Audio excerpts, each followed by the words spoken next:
Hey everyone, welcome to another episode of the Coach's Corner University podcast. I'm your host, Paul O'Neid, and today I'm joined by someone who I've known for a very long time, but have actually never met in person, surprisingly. Mr. Ryan Sylva, thank you for joining me. Yeah, absolutely. Honored to. Yeah, I think this has been a long time coming. Ryan and I have, been around the same circles and um, similar path in the sense of like competed at a high level in powerlifting. And one of the things I actually want to talk to you about is like being around so many world-class lifters and how that affected your evolution. Because I know I had a very similar path too. And then now you compete in bodybuilding and most of your content's focused around bodybuilding, but I know you still coach a lot of powerlifters too. So Yeah. maybe share a little bit about your story and kind of what got you to where you are. You know, I didn't really even start weight training until probably a little later than a lot of people got into it. I didn't start until my early 20s. Like when I was younger than that, like all my friends were like into cars and things like that. So I kind of just did what they did. And, we all had cars and modified them and stuff. But like from like my teenage years, I thought bodybuilding was cool. I can still remember like probably the first person I ever saw where I was like, oh, this looks pretty freaking cool. I'm at least a little interested in weight training. Was when they used to play World's Strongest Man on ESPN more, and Mariusz Pudzianowski was on there. Oh yeah, this has got to be like the most badass guy I've ever seen, Yeah. And because he was huge and strong, but also like ripped. He was kind of like all of it in one, which you don't always see. And so I like always followed it a lot, and then. Like one of my best friends, like now, Tony, he's a coach at Alpha Male in Sacramento. But we started working together at a job at night. And when I was like probably about 19 or so, and he's like, hey, why don't you come train jiu-jitsu with me and like do all these things? So I started doing that. So probably I was about like 23, but we were there like every night, sometimes twice a day and stuff like that. So and especially at that time, I didn't really know anything about weight training, but I hurt my right hand pretty bad at work, and I cut the tendon that goes over my middle finger. Of all the tendons. Right. And so I had it surgically repaired, and everything was fine. But I had to like do a little bit of like weight training as rehab to like regain grip strength and stuff. And I really had intended to go back to like boxing and jiu-jitsu and everything, but where I had it, it's right here. Forever afterwards, like this knuckle was like so huge with scar tissue that I like couldn't close my hand all the way very well, and like I could still box like that. That I didn't have a problem with that, but like every time I would like box and hit that scar tissue, it was like a big electrical jolt would just like go up my arm, and I was like, I just got tired of it. I was like, I still, I didn't mind grappling and stuff, but I just got tired of it. So I'm like, you know what? I'm going to just start weight training more.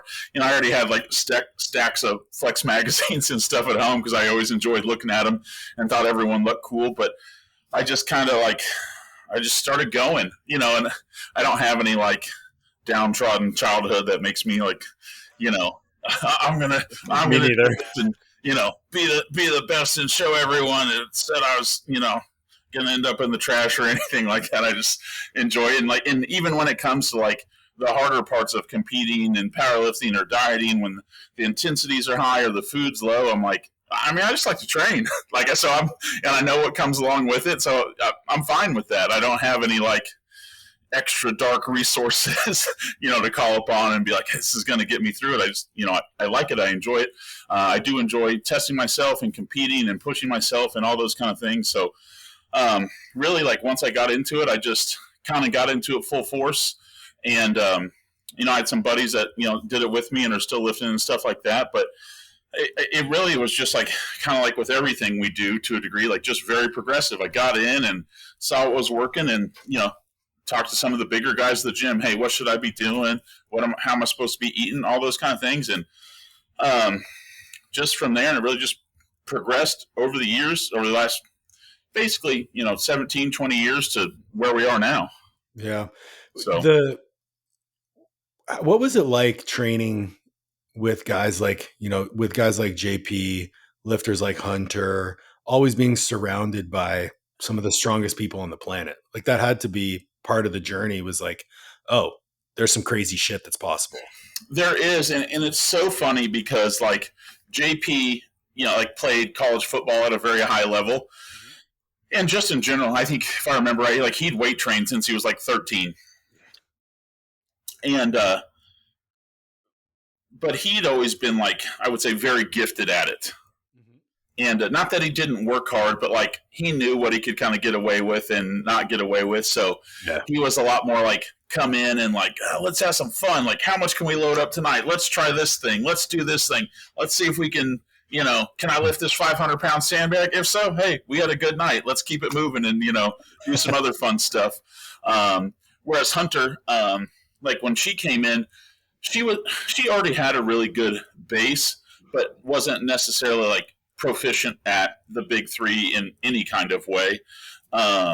You know, so she had a lot more technical refinement and finding like what placements and positions and things like that like work best for her, and then progressing from there. Like I remember when she first came, like she couldn't hardly squat without falling over with just a PVC pipe, just bad ankle mobility, a bit of a like just due to her frame, a specific kind of stance that worked for her where like, you know, she's a pretty wide squatter for a raw squatter, you know, and so a lot of like the kind of traditional like knees really forward, things like that for a raw squatter didn't necessarily like fit her build the most. So just finding things that work for her, you know, the same thing you do with anyone you work with, you kind of find what fits their own individual, the body the best, and, you know, build and adjust from there over time. But what about some of I mean, when you started training with them, were you already like at a pretty high level? I'm not super familiar with your so competitive for most of my adult life, I already worked at night, and I could only go to SBC or like start before there was even SBC. There's just like a training crew. But I knew I needed to at least get my squat better. So I would work till like 5 a.m. I would like go home, sleep for a few hours, like get up, and I'm not even kidding, like drink, because I didn't have a huge appetite when I woke up, drink a protein shake, like a pack of Skittles, and like take some pre-workout and like drive up to the gym and train. And even though I couldn't make it to all the team days, which some people kind of had an issue with, JP was like, hey, he works till like 5 in the morning all the time, and he's here every Sunday when he can be on time, ready to work. He's like, I know he slept like 3 hours, you know, and then he's here like doing what he can. He's like, so he had no problem with that. But when I got there, in my very first meet, I squatted, I think, like 570, I benched 402, and deadlifted 644. So you're already quite strong in your and that was just on my own, like training by myself over the years. I knew I needed, like, my squat was the deadlift and the bench never worried me, but like I had never like gotten that strong on the squat. And I was like, I know I probably need to be around some people to like spot me or like catch a few things maybe I'm doing wrong, instead of like just at the time just doing it by myself, like at 24-hour fitness. Like I perceived myself like getting to a level where I'm like, probably need to be around of people doing more similar things to what I'm doing. That's fair. Now, how many meets did you end up doing? I think I did like 5. I would still like to do more, but I need to get something probably scoped out in my knee. I just have a kneecap that like catches a lot, and it's fine most of the time, but when it's not fine, it's not fun. And you know, and I've done wrap meets and I've done sleeve meets, and like my best wrap squat was 714, and I squatted 650 in sleeves, so I can still do all that fine, but it's like I just got a little over the like micromanagement of like the movement or like how it went day to day, or like sometimes I could like I remember I think my last meet was Reebok Record Breakers, and I squatted 650 and it was fine. And I think I went up to like 673, but my kneecap was like catching, and I couldn't, like, I can get it to pop most of the time, and then it feels fine. It's unlocked and whatever, but I couldn't get it to like get right back in the place that I needed to. And I tried to squat to 673 anyway, but like probably like halfway down, I was like, no, I just take it. I knew it didn't feel right at all. I'm like, I'm not going to blow my kneecap into a million pieces to do this. I can tell you from experience, 11 out of 10, bad idea. Yeah. And I was just like, you know, it's funny. And what made me think about that was even possible is like watching old West Side videos where like Louis talked about like more than one of those guys like breaking their patella in half. Yep. And I was like, I'm good on that. Yeah. You know? So, I mean, for as long as I've known you, you've been a coach. What was the evolution of coaching? Um, Gosh, so I worked at night, and I work for this company that owns like a lot of private land, and on the land they put we'll call like entertainment districts, where there's like bars and nightclubs and Okay. restaurants and things like that. And I'd done that my whole adult life, and I just got super burnt out on it. It's a company that's like, as long as you're happy to like put in the hours, they'll let you work as much as you want and take advantage of that and let you do that like just on your salary, and a bonus or a kickback from them is, oh hey, we got all the managers some food or something like that for a night. And I just like got over it, and I said maybe I just need a change of scenery. Um, because I'd worked for them a long time. So I went to like another privately owned spot in town, and it was only a few weeks. And I was like, oh no, I'm just over this. I just went out of this. And we had just started SBC. So I literally just quit and lived on my savings and started trying to like drum up in-person training and do what I could from there. And kind of luck of the draw or fate, one of my best friends went to Gold's Gym, where Hunter went at the time, and she had expressed some interest to him in powerlifting. So he calls me and he's like, "Hey, I need you. I'm going to send this girl up to you. Like, I think you should coach her. I think she has potential or whatever." And I said, "Okay, cool." And so from there, started coaching her. And right off the bat, I think her very first meet, she totaled, I think, like 903 or something. It went Okay. like her progressions went like, it was like 9, 11, 12 and change, 13, then wraps went to 1500 something. You know what I mean? So I was like, but like that is really like what got a lot of my notoriety, because that was a big deal at the time, and still is. But like it was kind of like really when like women's strength and like seeing what women could really do was like really coming on strong. So that was really like the catalyst for my coaching to take off. And like I was partners in SBC for a long time, like when I lived in Kansas City. So I was just at the gym. Anyone that wanted to come in and talk about training or coaching or anything, I was always happy to. I've never been one who's like, hey, if you're not going to pay, like I don't have anything to say or I can't give you advice. Like, dude, I'll talk to anyone about whatever they want. Like, I've got more business from just being like nice and helpful, and like I don't need any money. If you just talk to me, ask me a few questions, like I'm not going to like write a whole plan and like coach you every week for free. But if you need advice or have some questions or like, hey, here's my plan, what do you think? I'll tell you if I think it's good or bad or what you should change to make it great. And that's worked out great for me.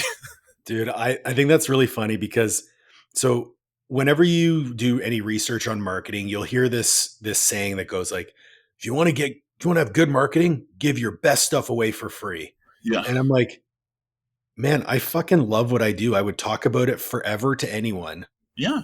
I already do that. How is this new information? How do people not know this? Yeah.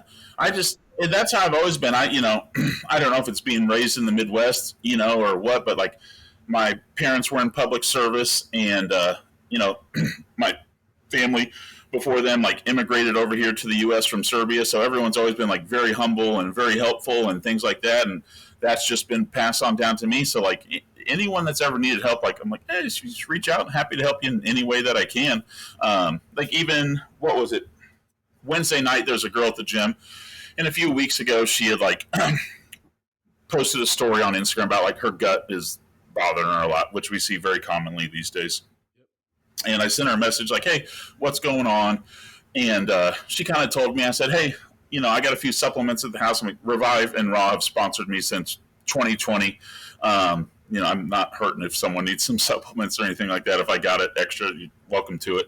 And I took her some stuff, and it helped her a little bit. And I hadn't seen her for a few weeks, so I saw her, and I stopped and said, hey, how you doing with the gut stuff? And she had a few more things going on, and so I just asked her a few questions, like, again, with a lot of the gut stuff, a lot of times it's lifestyle things, stress, sleep, relationships, work, and you can throw all the supplements and stuff in the world that you want. But if you're not like ready to make a change in some of these lifestyle factors that are like hugely negatively impacting you, like it's not going to get that much better. So she was telling me, and I was like, well, a lot of these is stress related. And she's like, I really don't know how to talk to you because we're on the East Coast here. We're only 2 hours from New York, stuff like that. She goes, nobody here talks to people for free. I go, I don't need anything. I was just happy to help. You know what I mean? Like, I don't need anything at all. Yeah. I just Like, want to you help. don't have to post about it. You don't have to do anything, literally, you know? And people, especially here on the East Coast, are like very taken back by someone who works that way. But there's like people there that I train for free and everything else. Like, because I live almost on the campus of like University of Delaware. So there's a lot of college kids. And, you know, I also think a lot of it comes from like elite FTS. So live, learn, and pass on. And that's a lot, like, especially early on, that's where so much of my education came from, because they have probably at this point tens of thousands of articles and videos about training, nutrition, literally anything you want. And, you know, the first 10 years I was into this, I would just spend all my time like on elite FTS reading, you know, even stuff that like about multiply, stuff I'm never going to be involved in, but I'm like, well, let me read it. Let me see what I can learn. And, you know, so I think that kind of shaped me in that regard also. And, you know, if you do that, you like live the lifestyle and you learn a lot and you pass it on to other people. Like that's how, like, if you want the community to prosper, you have to build the community, and that can't just be a way for you to make money. Like, you have to do that earnestly to actually want to see it grow, not kind of under the table. I want to see it grow, but like so money comes back to me. Like, I just want to see it grow and I want to see people be successful. Yeah, I've always been of the mind that like if you approach everything you do with the goal of helping as many people as possible, you don't even have to worry about the money. The money will come. Yeah, absolutely. It's a byproduct. So that was actually feeding really well into the next question. I always knew you as a conjugate guy. Like even from powerlifting, you were big into the conjugate method. Why conjugate? How did you adapt it to your own kind of philosophies? Because Well, obviously, if we look at where I learned a lot from, that's going to be a little bit of it. But, you know, especially when I was younger, it looks cool. All the guys who you watch do it are really strong. You know what I mean? It can't be all bad. And, it is if you ask certain people. right. You got to talk to the right people. Like, I was very, very lucky that a lot of my conjugate education came from, like, Burley Hawk. Okay. Yeah. That's my interpretation of it more so than like the traditional guys who are like, I also think there's a big misconception that West Side equals conjugate. Conjugate is a system designed to help build athletes. And if you understand the system and understand your athlete as an individual, it's very easy to apply that system to the individual to help get them better at whatever they're bad at, which then transfers over to the whatever competition they could have. Are they running track? Are they powerlifting? Whatever it may be. So if you have a good foundational understanding of all these things, it's not a complicated system and it's not hard to use. Plus, we see so many people with technical faults, or I'll call them technical faults of some kind in the lift. To me, it only makes sense to address those. Yeah. Well, yes. Yeah. So, but like most of the time with like linear or Western periodization, they're not addressing them at least as aggressively as someone would do with a conjugate system. And so I've read all this stuff by Dave. I was coached by Burley for a while. I can talk to Burley whenever I want. He's got a lot of articles on how to apply raw conjugate to powerlifting and stuff like that. And you know, I just can't see a way where like making your weak links stronger is ever going to be net negative to what you're already good at, because we need every link in the chain to be strong. And you also don't have to do crazy stuff to make it conjugate or Westside. I think, especially in the day of social media, people post a lot of things that are just kind of bullshit because they get views, or you know, they want people to look at their stuff, and it's not stuff that they would typically ever do in training or anything like that.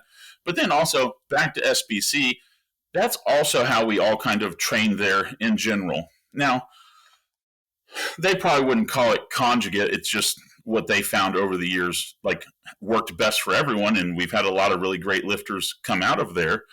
Um, so using accommodating resistance, using pauses, tempos, all those kinds of things. Like here, I guess I look at it this way: all the systems that we see people use today, from RTS to any of these things, there's there's bits and pieces of conjugate in there if you know how to look at it and understand the conjugate system.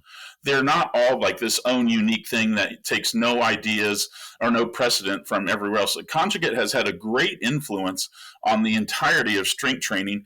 And I think people just have their feelings about Westside or Louis or whatever, and they really let that cloud how they view looking at the conjugate system as a whole. Yeah, I couldn't agree more. I mean, at the core of it, all of these people who have a system of training, they've all read the same books. Yeah.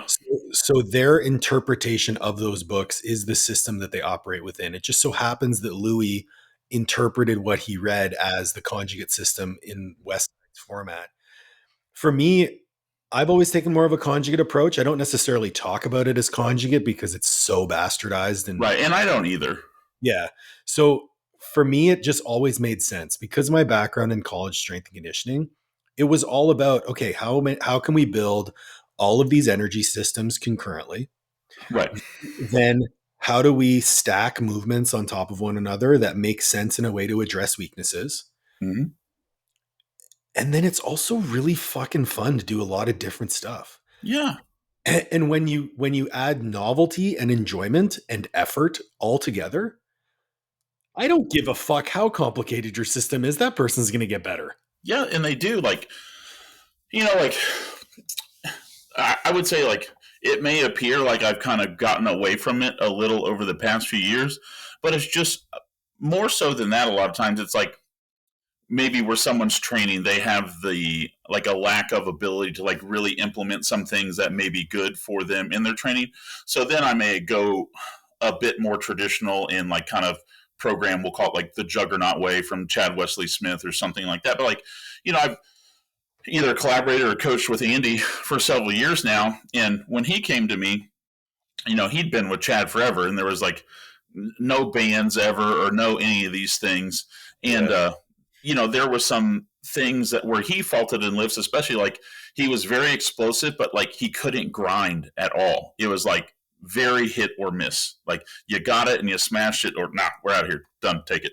And and so implementing just some very minor things that would be conjugate in some people's eyes, like having him bench against bands and stuff like that, totally changed him as a lifter, where he like can grind out those last heavy bench press inches and stuff like that, or it got a lot more explosive even, and that helped him lifting. And he's made great progress over the years. Like before it came to me, and it took us a little while to get it right for him, because especially like we're both getting older also, and he came from like loving high volume, and he turned 40 at the beginning of the year, and learning that, hey, like he needs a lot less than he may even want to do to get better.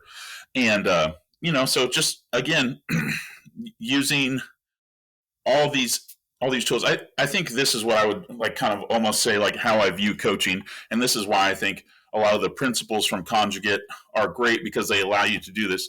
My job as a coach isn't to be right with what I tell you all the time, because obviously we're going to have to learn and adapt as an athlete. But my job as a coach is to get it right for you. And if I have my head like so stuck in the sand with this system or being anti-conjugate or whatever, like I'm leaving so many tools in the toolbox that could potentially help somebody. It just doesn't make any sense to me. I could not nod my head any harder with that. Like if I have the more tools that I have at my disposal, the better I'm able to help a client. End of sentence. And if you corner yourself into this like one spot, you're going to limit your ability to help people. And as you coach more people, and I think this is a mistake a lot of beginner coaches make, in that they've only seen like maybe one type of athlete, Yeah. or one age group, or one gender, or even one sport. And they think it always has to be this way. But you and I both know when you're coaching Andy Wang, who fucking squats over 800 pounds, deadlifts over 800 pounds, I I always have said after a certain point, the rules don't apply. No, they don't. There's no rules for an 800-pound squatter. Well, because I always look at it this way. JP was like this. Jeff Frank was like this. Because traditionally, like even with powerlifting, I do like a little back off work if they can handle that amount of workload. But let's look at these guys that are squatting 7 or we'll start at 8, 9, 1,000 pounds. Well, how many sets have they already done working up to their top set? Okay, Yeah. they're at depending on how they personally like to warm up. Some guys like big jumps, some guys like smaller jumps. We're looking at 7, 8, 9, 10 sets to get up there. They've accumulated all the volume on the way up. They do not need to do more backing off, or if they do, maybe it's a detriment to their ability to recover from the session, or maybe we figure out over time they can just do one back off set, and that's all they need to be great. Yeah, what I actually ended up doing towards the end of my career was I would do my heavy work on one week and then I would do my back off work a week later. Yeah, that with Andy, we would be like, we got to him because like he used to be able to squat great and deadlift great heavy, in 1 week, and we got to where it was like he does like to squat more frequently, so he would squat heavy every week or 3 weeks out of the month, and deadlift heavy only 1 week out of the month. Yeah. And If he came over from Chad, I was coached by Chad briefly, maybe for like 3-4 months before I tore my meniscus. But dude, some of the sessions that he had me doing, I remember one of the sessions was 8 sets of 8 at 425 on the squat. it's a lot. I'm like, oh, I was fucked. I was like, and then assistance work. Yeah. Oh yeah. So the volume of that kind of session, I mean, you can only tolerate that for so long. Right. And if that's the only tool you have, what else are you going to do? Right. That's all you know. It's and I've been even fortunate to like know Ross Petkov pretty well, and have him give me some ideas over the year, and he's like, and this is kind of contrary to what SBC does, but he's like, you don't have to train so heavy all the time. Dude, that was Jay. He's like, why are you training so heavy all the time? He's like, you can squat at 70% and get better. He's like, just get to where the reps are really fast and then add some weight and like do it again, Yep. And that was for me, it was Jay Nera and Sam Bird, right? Mm-hmm. Like, Sam Bird doing his cat squats. And then Jay started doing cat squats, and then I started training with Jay. So I mean, when I squatted my 800 for the first time, my entire off season was the same workout every Saturday. It was 455 for a 5x5 in 15 minutes. Yeah, that's like very Ross. Like he's like, yeah, the weights don't need to change that often. He's like, you don't have to be doing that much, It just got so fast at the end that 455 was moving like air. Yeah. And then I put the wraps on and started working up. Oh yeah. You peak it and you're good to go. That's okay. So that's a good topic. And this is something that I do with all my rap squatters. Like Lindsay's a good example, or even Hunter at the time and stuff like that. Now, I understand, don't get me wrong, we have to be acclimated to the weight, both from a tissue tolerance standpoint and CNS acclimation standpoint, okay? But if we're going to prep and wraps, that's enough time to do that, in my opinion, if we're going to do like a 16-week prep or something, okay? I never understood all the wraps all year kind of stuff. No, me neither. Especially because with them and other people, what I did was, okay, in the off season or the downtime, we're going to focus on getting your quads as big. Don't run everything else also, but especially for people who want to have a big raw squat and use wraps, like getting your just raw squat as big and strong as we absolutely can before we go into another wrap prep. And then every time people are like, well, how are they adding so much? Because I actually care about their raw strength, and I want their raw strength dramatically increasing in between each prep, because then the wrap squat is also that much better. If we start at 100-pound higher baseline strength level, then once we put wraps on, we're probably going to be 200 pounds better than before for what most people get out of wraps. Yeah, I throw around this number all the time because I think it's fucking hilarious. But my best raw squat when I squatted 800 in wraps was 585. No shit. And here's the thing: it's not because I couldn't squat more; it's because I didn't need to. Yeah, I didn't need to train a heavy raw squat. I just trained my raw squat to be as fast and as proficient as possible. I did that, and then especially for people going into wraps, I always had like a big focus on stability in the hole. Yes. Yeah, absolutely. and things just they took off for everyone. And I think a little of that also comes from, like, I see this is a big pet peeve for me, is people want to compete way too often, in my opinion. Like, Yeah. someone I train coaches also, and I do nutrition for a lot of their people. And there are people, like, they just did a meet and they're like, I'm going to compete again in September. And in my head, and I've told her this, I'm like, why?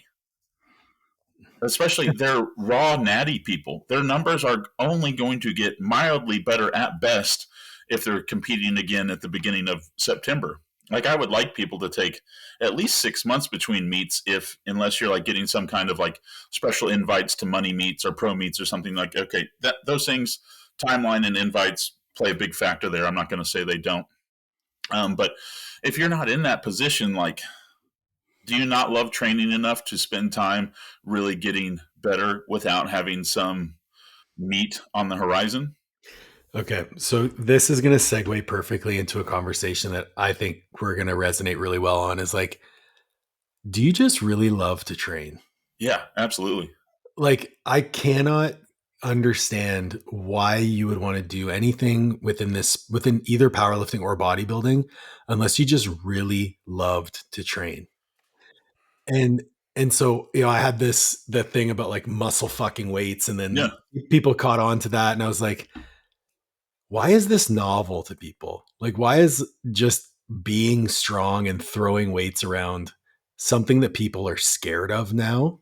I'll tell you why. It's something I said to Lindsay yesterday, and I posted on my story, because this generation, or the younger generation, they don't know anything. Instead of tells, they don't know anything that an influencer doesn't sell them on.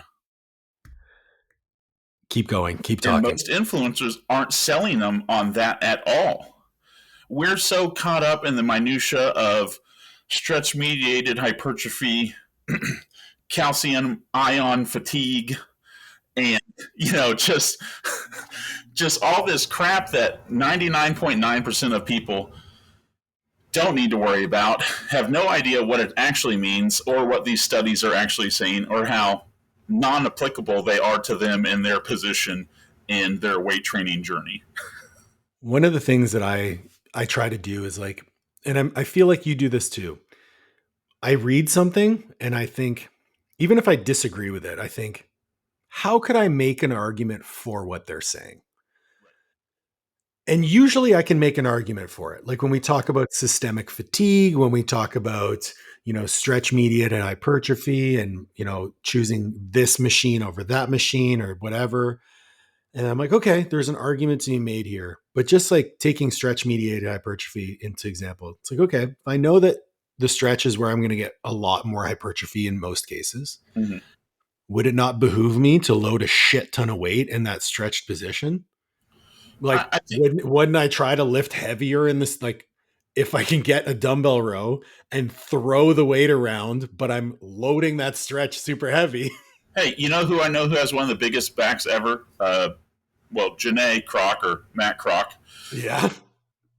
I love croc rows. They're a shit ton of fun. Oh, You yeah. try and find the heaviest dumbbell in the gym, and how many can you do with it? Like over 20. You know what I mean? Like, how many Yep. freaking crazy reps can you? Like, you're not going to convince me that something less intense and more precise is going to blow your back up more than that. Yeah. I had this conversation with Ben Giannis a few years ago. And like, I love Ben. I think what he does for the industry is great. I think he puts out amazing content. But he made a post about how training barbell shrugs wouldn't build your traps. And I was like, I don't know, man. My traps are pretty fucking big, and I do a lot of barbell shrugs. Yours are pretty small, and you Right? And you don't. don't really. So there's an argument to be made there, and he would come back with like, oh well, the load vector, and you can't argue that more weight equals more local stimulus. And then I would come back with, well, is local stimulus better than global stimulus? And then he would come back with fatigue, and immediately the answer would be like, you just don't want to work hard. Right. I think one of the things that also bothers me is, like, everyone acts like these are like these like brand new exciting ideas, when in reality a lot of the science is just backing up what bodybuilders or powerlifters have already done for years, and there's just never been a study done on how they're for how long has RIP has John Meadows said, hey, make sure that you get deep in the stretch position on all these exercises and spend a second there forever. Mm-hmm. This isn't anything new. Yep. But these people don't get off of Instagram, or they don't get off of anything, and like nobody reads articles anymore, or nobody, there used to be, I don't know, I used to love like just reading articles more than I like a lot of like the way content is formed now. A lot of that's just because how I personally learn better than, but I'm like, so much of the stuff that people act like is new and novel and, oh my God, this is going to change everything. I'm like, people have been doing this. This has already been a thing. One of the things I talked to Dave about on his podcast was how, when you're in the industry for so long, you kind of see the ebbs and flows of different like fads. Mm-hmm. So it was like foam rolling is the best. Now foam rolling is going to give you cancer. And then it's, stability training. Then it's this, then it's that. Yeah. And I remember a few years ago, people would post videos of Jay Cutler doing like partial range of motion incline bench press with 4 plates. And now all the rage now is is length and partials. Yeah. I'm like, at what point are we just going to realize that everything works as long as you train hard? Look at, do you know who Jason Huh is?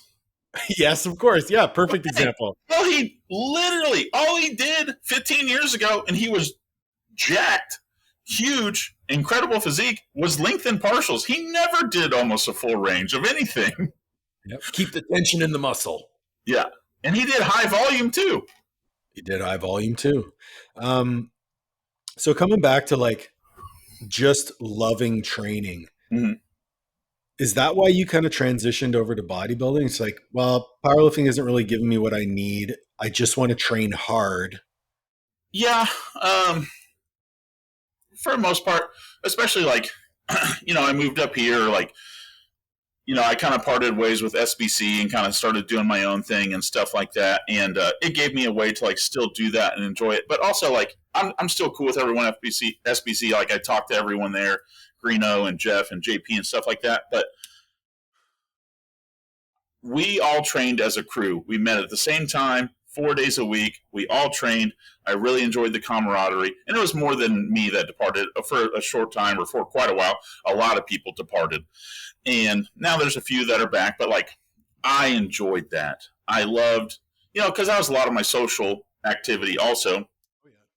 I really enjoyed getting together with them, laugh, train really hard, get strong, have fun, do whatever, And with powerlifting, I still love it. I love coaching it. I'll be involved with it forever in some regard, but like the training wasn't, without that, was like not near as stimulating for me. Like it's far less stimulating for me to like just go do a set of squats in the rack and then sit around and wait my time to go again, versus like at SBC, I'm doing my set and then I'm helping load the weights. We're changing the rack height. If people need coaching, I'm watching their sets. I'm spotting, I'm like doing all these things. And it was like a lot more all encompassing, and gave me a better feeling to like be able to like give back to people in the gym and support and things like that. And I like all those feelings. Like, are they good for everyone else? Yeah, but they're good for me also. It makes me feel good, and I'm happy to do so. So it just kind of like lost a little something for me, like without all of that kind of camaraderie and chemistry that went with it. So why compete then? Like, why compete in bodybuilding? Well, so I competed in my first bodybuilding show in like the same year I did my first powerlifting meet, which was 2013. Oh, I didn't know that. Yeah. And this is one thing I try and advise people against a little bit. I probably spent too much time trying to dip a foot into both. I probably could have been better at either or if I'd spent more time focusing on one or the other, instead of always trying to like do powerlifting and then like bomb a ton of bodybuilding accessories afterwards, But it was fun. I liked it. I don't have any regrets about that. Like, could I have been better at one or the other by this point in life? Sure. But I don't know, man. I had a shit ton of fun. I don't have any regrets about that. Yeah. I would agree as well. I mean, the reason I asked the question is because a big philosophy that I have on my coaching is we have to walk the walk, right? So if we're going to coach bodybuilding, we better have at least competed and know what it feels like.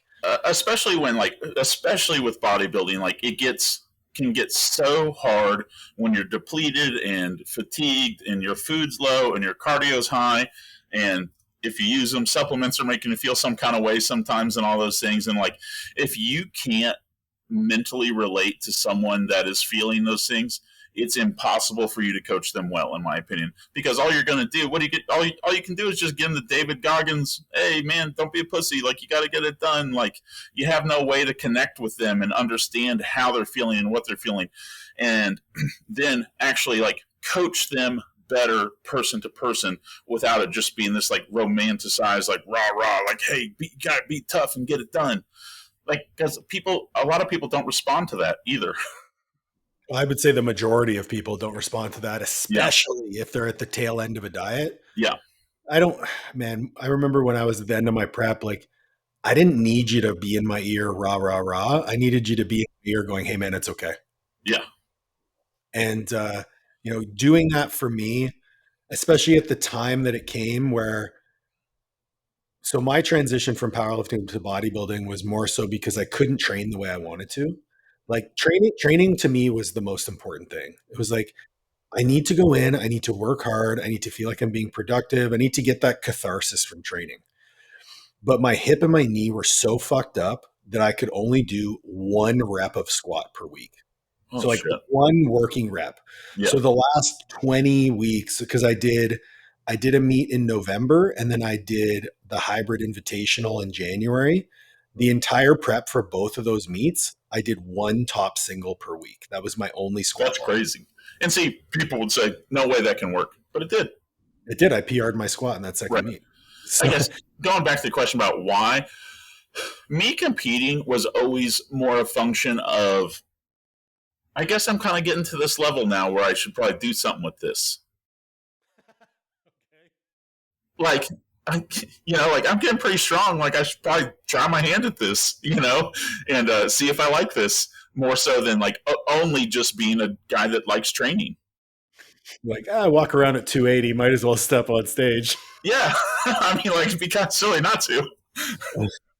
That's fair. For me, the competition was always it's like just another vehicle for personal development. It's Yeah. like, can I push myself so far outside my comfort zone that I learn something about myself? Mm, And for us with Master Athletic Performance, like that's kind of our thing. It's like we're using, yeah, training and nutrition are going to get you to a crazy level of condition, strength, performance, all those things. But that doesn't really matter unless you become a better human along the way. 100% agree. And that's always how I viewed training. And I mean, another reason why I just don't resonate with trying to train less. No, and and that's, I just like training, but like, and then like, I would say that was probably my motivation for like my first competitions, like 2013. But after that, I'm like, oh, I do like this. I want to try and get better at competing also, not just going to the gym and training, because that can always be there. But, they'll say competing will always be there, but like not to the same degree that you want it to be. Bro, I'm not competing in powerlifting again. Yeah. Fuck. Well, you got good reason to back And out on that. and here the funny part about that is I say that now, I've had less knee pain now than I have probably in the last 15 years. But Yeah, I'm well, like, everything that was bothering you got fixed when they did the surgery. So just tear your kneecaps in half and you'll be fucking good to go. I was so surprised by that because like obviously I used to train with Danny and David also because they're from the same gym and Danny is so smart. You know what I mean with everything. I'm like with Danny. I'm like how could this possibly happen? But it's all just freak stuff. Oh, it was, dude, that wasn't her fault. I fell. You couldn't see from the video. And I don't think I actually put that out, but like I lost my balance in the bottom.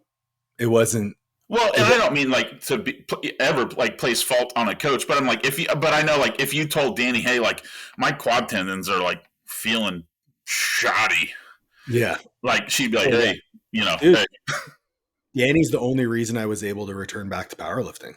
yeah, Because like before that, like I said, I couldn't squat for shit and yeah, pain 24/7. And the only reason I wanted to compete again was because I was pain free. right, And I wish I had Danny earlier on in my career, for fuck's sakes. Like Yeah. I would have been a lot better. Um, on that subject, like I've had a lot of really great coaches in my life. You Hmm. know, even when I was working in the college sector, working around really great coaches and then getting into powerlifting and being able to learn from Louis Simmons, being able to learn from Dave at Elite FTS, and then working with Chad and working with Brian Carroll and Jonathan Bird. And, I worked with Trevor briefly and then working with Danny. A lot of the time I was self-coached, but I've had a lot of influences along the way. Yeah. What have been some things like what have been some of the things that you've learned from the coaches along the way that have kind of like stuck with you? Really, and this is kind of like who I was as a person in general, but like things that I really learned is like to be empathetic and be understanding and treat and coach people as humans and not just treat them like they're robots or like I see coaches say stuff online today and it really gets under my skin about like, oh, you don't want it if you've ever cheated on your diet and prep, like you should have pulled out or like any number of things. I'm like, well, and in my head, I go, well, what led up to that? Were they coached and listened to properly if they expressed concerns going into that moment or any number of things? And I just think it, everyone wants to, I shouldn't say everyone. I just see too many coaches like not treating people with like enough humanity. Like Right. bodybuilding isn't hardcore. It's not. You know what I mean? Like, in all honesty, neither is powerlifting. Like, these are all luxury sports that we get to choose to be a part of. And like my mom does a lot of like missionary work, and she goes to Haiti. Haiti's hardcore. Powerlifting and bodybuilding are not. you know, and so it's just really just like I always want to like listen to people and I try and give like when someone expresses a concern to me, I really try and listen. And a lot of times sometimes like you can read something and you're like, what are you talking about, man? But I'll like pause myself and like let me read this and respond again in a half hour instead of just like whatever the initial like this is silly kind of thing is. I'm like, hold on, let me reread this one. Maybe I'm not driving the car or maybe I'm not busy at the gym or whatever. And then taking the time reading, I'm like, oh, okay. Hey, we got this. And like give them an actual like thoughtful response about the issue or whatever is at hand. And, just really making them feel like they're heard and understood. And it's not just like, spreadsheet bodybuilding or spreadsheet powerlifting, and they have a real coach who cares about how they perform with the goals they've given me and cares about them as a human. Like, are you succeeding in life outside of the gym? What's going on there? Because all of the outside noise plays such or has such a huge impact on everything in the gym. And I know coaches like that say or don't, and they don't want to get involved in that. If you want to be a good, successful coach and have people trust you, and then that's where the real success starts to come, you have to ask and care about those outside factors. Yeah. And I mean, this is a bit of a I mean, it's big up to you. Like any of the clients that I know who have worked with you in the past have nothing but positive things to say about the way they were treated. And I think Mm-hmm. that as a coach, that's probably the best compliment that you can receive. It's like, yeah, Yeah. when I worked with Ryan, he genuinely gave a shit about me. Yeah. I mean, I do. And I just, I always said, like, I played baseball and football growing up, and I kind of grew up in a small town, but I had the same coaches for both. and, Okay. um, but I remember like, I was good at baseball, but not great. I was good. But I remember like one time, I was probably like 10 or 11. I played second base. We're out, like, coach got frustrated with someone who was playing second base, put me in. That wasn't my position that I played, but I'll hustle and work hard. Always have my whole life. And at the end of the game, he's like, hey, you know why Ryan's out there, even though that's not his best thing? Because I know if a ball gets hit to him, he's going to fucking hustle and try and get it as best as he can, no matter what. And like, that made me feel really good. And like, they always like, don't get me wrong, like if you did something wrong, like they're going to correct you and be firm about it. But like when you did the right thing and you hustled and you tried and everything else, they like gave you praise for that. And I think too many coaches at times only focus on the negative and they never want to like positively reinforce their client.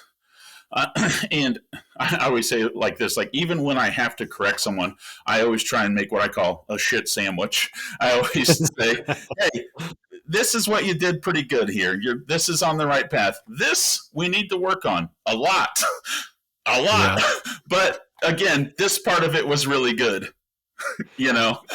The shit sandwich is probably something that I should implement more. I'm pretty like, I'm very critical with my corrections, but at the same time, I'm never afraid to tell someone when they did a good Now, job. don't get me wrong. Everyone would say, like, I can be very honest and direct if I need to be, but some people deal better with that, and other people deal better with the shit sandwich. The thing I think is also like coaches get really into, I want to talk to people this way. I want to be known as this kind of coach, or I want to whatever. And I'm like, everyone is so individual. You have to learn and understand how people perceive what you're saying, how they take that information in, and how they then disseminate that out, like mentally, and how they do things and physically. And you're going to get a lot of people that you can generally kind of talk to the same way, but then you're going to get a good handful of people that you have to be really mindful of how you say or present things. Some people are just going to be like, hey, I got a busy life. Please don't sugarcoat it. Just tell me exactly what I need to do and I'll do it. And that's fine. Then other people, you got to like hold their hand a little bit more. And I know people don't want to be like, I'm not holding anyone's hand. I'm not their babysitter. And like, okay, well, that's fine. Well, they're not going to stay with you then. They'll find someone that will care a little bit more and has no problem doing that. Tell me a little bit about your coaching practice now. Like this podcast is typically listened to by a lot of coaches, and Mm-hmm. your coach who's had a lot of success. How do you operate your coaching business right now? What does it look like? It's just me.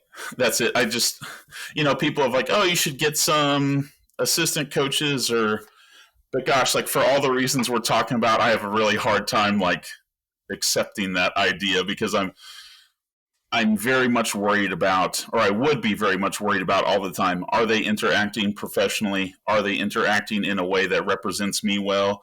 Are they writing their programs in a way that I would approve of or that represents the brand well, etc.? So I've kind of just stuck to myself. I would say I could probably do a better job of scaling my business, but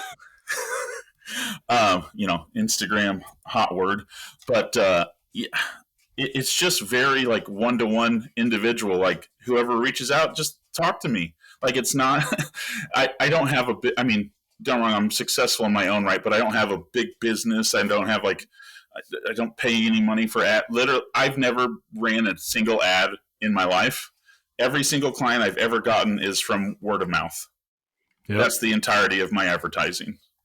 And that's the sign of a business that's going to have longevity, though. So for that reason, like everyone is like, oh, hey, I talked to so-and-so and they said, they love you or whatever, or even if they didn't know you could help me, they said, at least talk to him. And if he can't help you, he'll point you in the right direction or give you a resource to read about that maybe, it's not his forte, but, he'll give you something to read about it or whatever. And I just always try and be like very involved, very individualized, and like I said, just treat everyone as a human. And it's probably not the best business model for scaling and everything else, but it's like fits me as a person very well. Mm-hmm. It's like, I don't want to say it's what I'm comfortable with, but I know it's what I'm good at, like the way I interact with everyone and the way that I run my business. I'm good at it this way. Would I like to scale a little bit? Sure, absolutely. Who wouldn't? But I don't want to lose like the humanity in the process. I don't want to grow and then lose like the individual feel to it. Like when people reach out, they know it's me. Yep. You know what I mean? And like they're not getting automated responses. Well, I mean, they'll get like, I shouldn't say like, I'll have a canned response about, hey, I want to talk to you about coaching. Okay, can you at least fill out these 5 questions for me just so I know a little bit more? But in general, like I'm not sending you a bunch of like one-click response stuff that, you can do and wherever. It's like my current girlfriend, M, she reached out to me years ago and then like right afterwards tore her ACL. So we didn't coach together. But then years later reached out to me again and we started dating. But she said one of the things that she loved, and I do this for a lot of people, is that when she reached out to me coaching, it was on Instagram, and like the same day I sent her back like 10 video messages talking about, hey, what we can offer, what we can do, talking about our current situation they explained about or whatever. And she's like, well, it just seemed like you cared right off the bat. You didn't even know me. And you're like, send me these video messages, talking to me. You're happy to talk to me about this. And she's like, and at the time, she's like, you're coaching Hunter, who's on top of the world. She's like, and, I couldn't even squat, 270 at the time. And you're taking the time to send me a message like I'm some, big deal in powerlifting. And, I think Jen, who would say this, Jen's powerlifting journey has been very long. It started out very poorly with other people. And she always says, like, when you respond, she goes, you respond quickly and directly. And she goes, I've seen you when you coach people who have set all-time world records or are very good. She goes, you like respond to them the same as you respond to me. It's direct, it's quick, it's concise, and it sounds like you care. She goes, and also, she's like, I know I've asked you some stupid ass shit. She goes, but you've never made me feel like I asked you a stupid question. What's that old line? There's no such thing as stupid questions, just stupid. There is, but so the reason I think this is really important for people to hear is that oftentimes people think scaling and they think growth, and immediately they feel like to do that, they have to detach themselves from the core values of why they started their coaching business in the first place. But not only that, ultimately your business is just the vehicle that you drive to get to the life place that you want to go. Yeah. So if the life place that you want to be is coaching a roster of clients, keeping your stress level low, and being able to live the lifestyle that you want to live, man, why would you scale? If you're already doing the things that you want to do, it's like, am I going to give up my time now to work more so that I can earn more money to have more time to work less? It's like, why don't you just work? You're like, wow, I sound like I'm talking in circles, Exactly. So, whenever I talk about the scaling of master athletic performance, it's like, well, we're going to scale as long as we can keep helping people. And the way that we've operated with having multiple coaches on the team is we have certain values as a team that we all agree on, and we have certain guidelines in terms of how we work with our clients. But our coaches work with their clients on their own, and they do their thing, and we are a resource for them if ever they need help. Yeah. And obviously we use a platform for our coaching that allows us oversight. So if ever there is issues with clients, we can, check those chats and see what was going on. But that's allowed us to just build a team of like-minded individuals. That makes a lot of sense, especially like, I'm sure you have like a very serious like vetting process before you bring them on and stuff like that. I think one thing also that like is hard for me is like, I am not a person who is swayed by like sales tactics very much. Most of the time, if I'm being honest, I think they're corny and they annoy me. So like the thought of like some really salesy things like makes me cringe to myself about that, because it's just so not me. Like my sales is that I'll interact with you directly and you'll get a very clear understanding of exactly who I am and what we can do. And to me, that's the best kind of sales. When like running a referral based business is the number one way to make sure that your business has longevity. Yeah. Because if your churn rate is really high and you always have to focus on acquisition, number one, you're going to have to devote a lot of time to doing things that don't align with your values, because you always need to acquire new clients because you're losing them. But if you just got better at coaching and giving a fuck about people, they would stay longer and you wouldn't have to do the other shit. I have clients that I've had for 1, 2, 4, 6 years. You know what I mean? My biggest claim to fame as a coach is I still coach my first client. Yeah. And I'm like, that's fucking awesome. Like I would say Hunter is probably my official first client, but like very soon, like right after she started doing good is like when Jen and Lindsay came to me, and I've had them ever since. Yeah. And why would someone leave if they feel like they're being taken care of? Right. They feel like I think that's also the one thing when we talk about like the humanity of people. It's like Jen has a couple kids, a busy life, etc. Same with Lindsay. And like, if they say, hey, this week's getting busy, I don't know if I can squeeze this 5th day in or this 4th day in, I don't know what to do. Instead of being a prick and like making them feel bad about that, you're not prioritizing this enough, don't you care about this, like whatever shit people that I most assuredly would not care for say, is I'm like, okay, well, hey, here, let's do this on your third day. Take this from the other day. Take this from the other day. Do these 3 things from this day. You got 5 movements. Do that on your third day. We're good for the week. Yeah, exactly. Finding solutions, being solutions oriented. When you talk about like clients who have kids, my fucking most annoying thing that I ever hear is, oh, we all have the same 24 hours in the day. Yeah. Like, no, you fucking don't. Especially like, Lindsay, I met her for the first time at the Hybrid Showdown. Mm-hmm. And like, she talks so proudly about her children. And, that woman works her fucking ass Yeah. off from the moment she wakes up to the moment she goes to bed. And she's a fucking badass. Yeah. So it's about prioritizing. And I always tell people, I'm like, hey, I don't care how many days a week you train. I have no emotional attachment to how many days you go to the gym. I just need you to give me a sustainable number, a real world number that you can commit to. Not one that you think I want to hear, not one that makes you think you look cool on Instagram, any of that. One that you can do so we can actually progress, and it's not a constant stress factor for you that, shit, I don't know how I'm going to make this day work. Just then be realistic and take the day away. I'll redo the program so you're good on 3 or you're good on 4 or whatever. And then guess what? Everything will be better because you're less stressed. Yeah, I love it. Let's get into some quick hit questions, some silliness. How many baseball caps do you own? Because I don't think I've ever seen your head. I hate my hairline, that's why. But really? Yeah.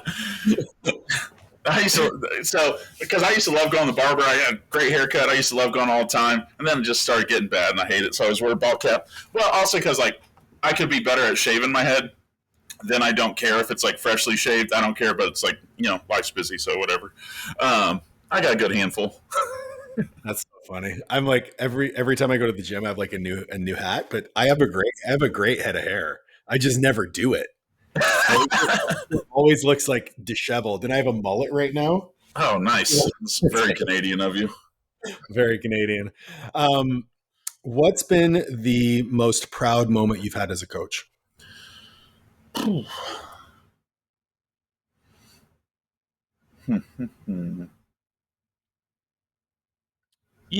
think a lot of people would maybe assume I would say, like some of Hunter's records or something like that, but like she was like on a very fast trajectory and, accomplished a lot of that pretty quickly and stuff. Honestly, probably I think last year, Andy PR'd his squat, his bench, and his total. And that was the first time he'd PR'd in 5 years. I remember that. Yeah. And, for an advanced lifter, like that's a really big deal. So I was really proud of that coming together and going well for him. Because like, just think of it. That's a lot of work and turmoil and probably questioning yourself and everything else about like, do I still got it? Can I still do this? I've been at a high level forever. Like, am I actually going to get better? And figuring out the right recipe and seeing them have a great meet was like, I was very proud of that. I think that's a very, very amazing accomplishment. But then, I'll say like, there's other lifters who just starting out and they didn't even know if they'd like powerlifting or anything else. And they had, a great meet. And I'm very proud of them also. I try and be like pretty equally proud of everyone. I try not to favor someone like just because they're a high level or not. In reality. Where did see you at the top come from? Zig Ziglar. Really? Yeah. Explain to the people who don't know who Zig Ziglar is.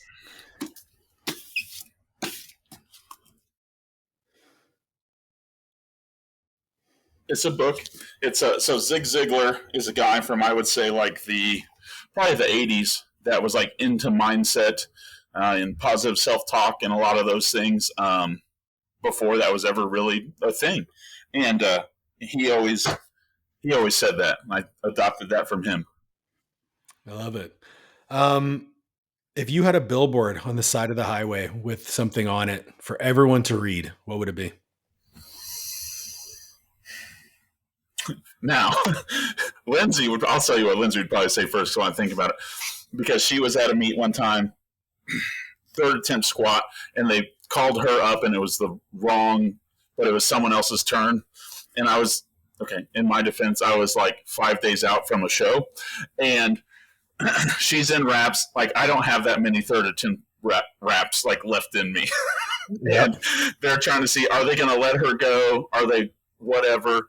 And she's just standing there, and finally I go, figure it the fuck out.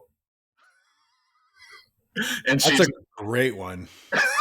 And so then they're like, okay, she can go sit, take her off, and then like she can sit for 5, and then we can redo it. I'm like, I'm fine with that. We just don't need to be standing up here for 5 minutes while she's in wraps and you're trying to figure this out. So, I mean, honestly, that'd probably be a good one. That's a perfect one. I fucking love that. But I mean, it applies to everything. 100%. I always say everything's figure outable. Yeah. Yeah. There's always a solution. Last question. If there was one person that you would like to see me interview on the podcast, who would it be? But the caveat is that you have to help me get them on. Get onto the podcast. Boy. You know, I think, because I don't think he does that many podcasts, I think Dan Bell would be a very interesting choice. I would love to talk to Dan. I think he has gone about things in his own way compared to what a lot of people would say. And I think it'd be very interesting to hear a lot of those stories. Or another good one, I think Burley would be a very interesting listen. Dude, you mentioned so many names on this podcast that I know for a fact no one is going to know. Burley Hawk being one, Ross Petkov being the other. But dude, Burley is a fucking freak. Still, he hasn't competed in a long time, and he's still incredibly strong. Like, where did he go? I think he lives like in Florida now. Just riding off to the sunset. Yeah. But like I say that because he was there for a while, but like he still like writes for the West Side website and puts out content for them. Oh, I didn't know that. Yeah. Dude, I'll definitely hit you up for those. Especially because he's the only, what I consider, raw guy left.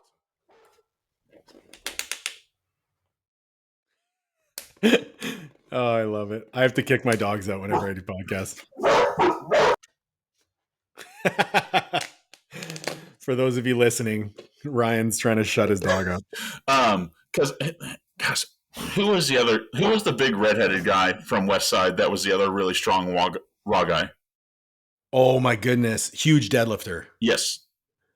I can't remember. I know exactly what you're talking about. He's passed away, so that's why I'm like, Burley is like, especially because he writes some really good content, and it like, he's another one, like reading some of his articles, it seems like a no-brainer compared to like Western linear periodization at times, like the way he says things. You're like, oh, okay, well, that makes a lot of sense. That's pretty logical.